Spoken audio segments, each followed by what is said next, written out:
আমি শুনেছি পরে এসেছি, আমি তো এলাকায় ছিলাম না। আমি প্রথমে আমার তো ভাবছি মানে শৈলের সাথে হচ্ছে, পরে এসে শুনি কি আপনার তাকে সাথে কথা কয় না, তার সাথে কথা খালি গেলে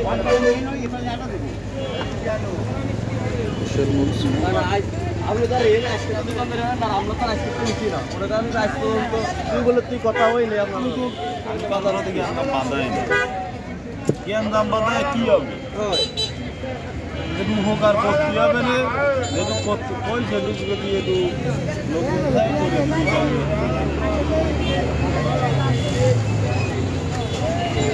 দেরিও